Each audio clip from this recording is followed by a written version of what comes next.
just juxtaposing headlines, right? Just consider these two different headlines. Colorado, of course, a largely blue state, decriminalize or legalize recreational marijuana, one of the very first states to do so. It's got a thriving marijuana industry. But I don't think this is just that. Colorado also has, a healthy state income tax, and they have good infrastructure and good government and good governance and pay attention to things. So that's Colorado, right? It's basically a blue state. Indiana, Mike Pence sold off the toll road to some company in Australia, as I recall. And a whole bunch of other, Indiana's been, right-wing territory, Pence territory for some time now. So here are the dueling headlines. The first one is from the Denver Post. Colorado's ultra-low unemployment rate finally pushing up wages. The national unemployment rate is 4.4%. Unemployment in Colorado had held steady at a near-record low of 2.4% in August.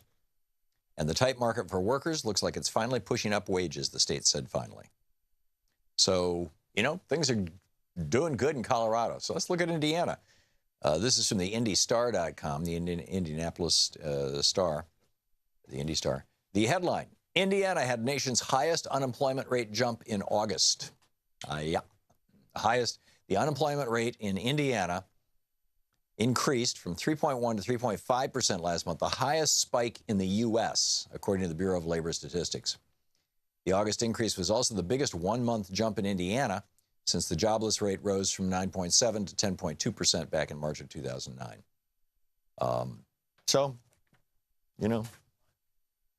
Infer what you wish. Meanwhile, the Republican Party and people like Rick Perry, who wanted to become president of the United States once, even got some good-looking glasses to help himself seem smart. The Republican Party has largely exists now by virtue of the good graces of the fossil fuel industry. They used to be heavily financed by the tobacco industry. It's why Mike Pence in 2000 wrote an op-ed in a newspaper article talking about how tobacco doesn't cause cancer. They were all shilling for the tobacco industry. Now they're all shilling for the fossil fuel industry, saying there's no such thing as global warming and all this kind of stuff. But these are the people who have been telling us for years and years and years, these people, you got to let the free market do its thing. You can't have government picking winners and losers. It's not a good idea. Wouldn't be prudent, right? All that kind of stuff. Well, solar electricity is now cheaper in most of the United States. Solar and wind are both now cheaper sources of electricity than coal or nuclear. And damn close to as cheap as natural gas. So what happened? Well, the petro-billionaires must have made a phone call, as best I can tell. This is from The Hill, Timothy Kama. Today's The Hill. The Trump administration wants to mandate that coal, nuclear, and hydroelectric power plants get paid higher prices for electricity than they're currently receiving. I think they threw the hydro in. Their whole rationale is they want power sources that run continuously, and the wind and the sun are not continuous, right? So, but there are ways, to make them functionally continuous, but they're not looking at that. They're just... The Energy Secretary Rick Perry sent the proposed requirements Friday morning to the Federal Energy Regulatory Commission, asking for quick action from the commission to protect coal and nuclear plants that are on the verge of closing because of competition and other economic factors. Doesn't that kind of say it all? I mean, these guys have no principles. They pretend to have principles when the pretend principles suit their purposes. But really, they're just shills for whoever's lining their pockets this month or this year or this decade. Like I said, it used to be tobacco. Now it's big pharma and the insurance or the banksters on Wall Street and mostly the fossil fuel industry.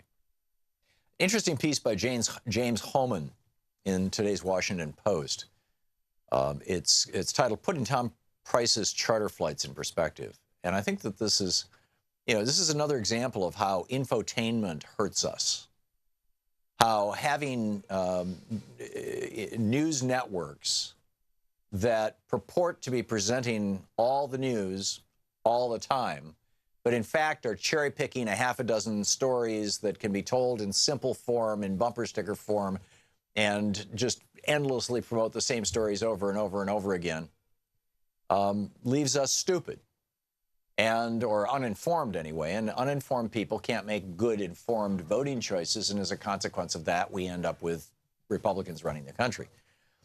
And so, what James is talking about here is that, all the media is talking about Thom Price, the guy who runs HHS, whose principal job is to destroy Obamacare. That's his main job, at least from the point of view of him and Donald Trump. And he's working on it. I mean, he's really working at it.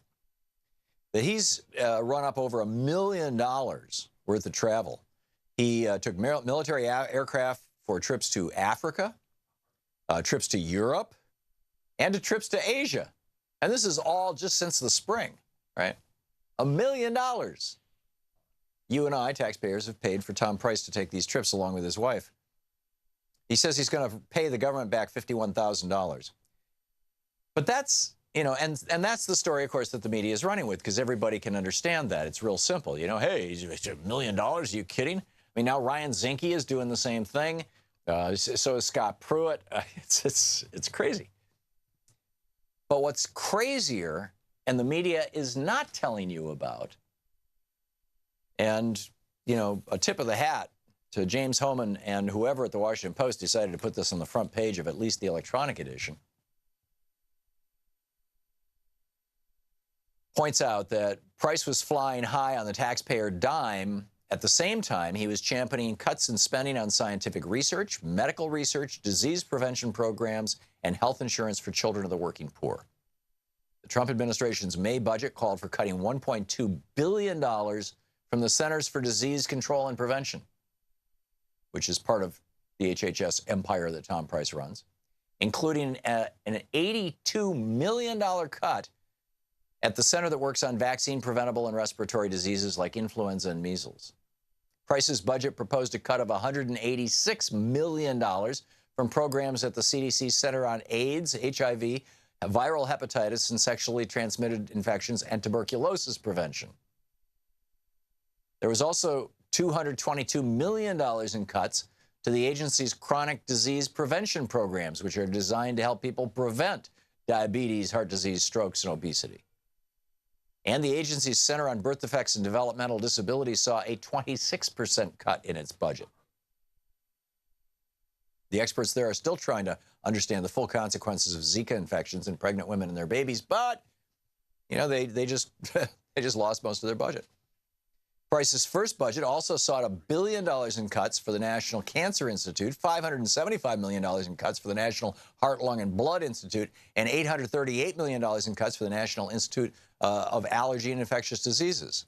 The administration asked Congress to slash the overall National Institutes of Health budget from $31 to $26 billion. I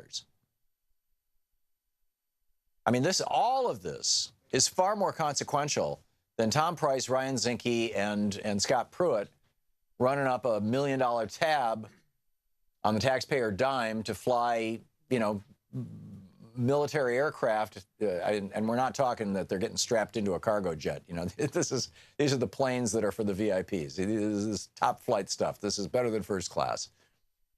But still, so it cost us $1 million. I think it's, well, it points out their hypocrisy, but also I think the important thing is that we're just not getting the whole story.